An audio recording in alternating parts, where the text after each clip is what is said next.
Alright, so I think I got the engine in a pretty good running condition right now.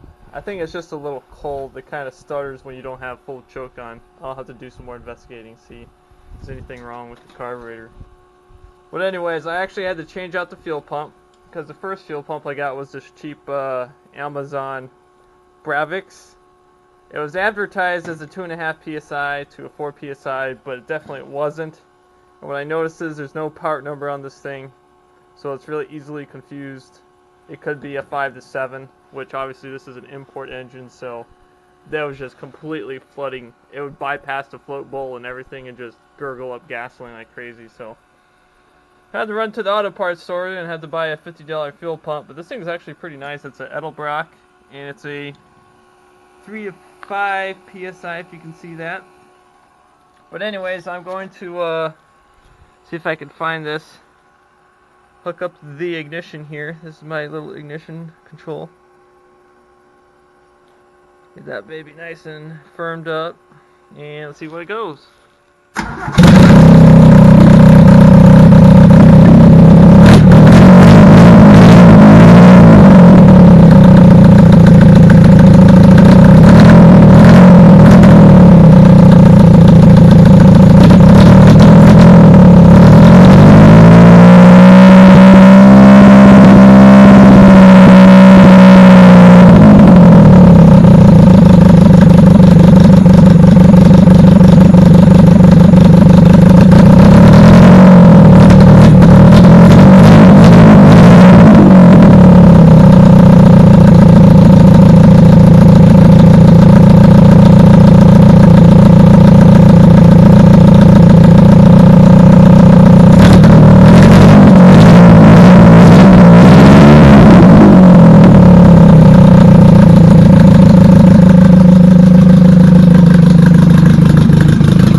So I wasn't able to get much done on the Amtrac this weekend, but as you saw, I did get the engine running in a decent condition, and I was able to finish up some anti-torque structure on the frame. I'm not going to show you because it's dark outside, but I was able to finish up the steering console.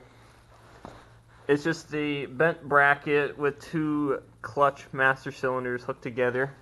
And what I did was, the originals were these flimsy looking pieces of sheet metal U-bolt looking things, but I changed them out to some heavier duty hem joints here, some rod ends. But the problem is they didn't have it in an M8, so I had to weld on an M8 nut onto the actual hem joint, as you can see there.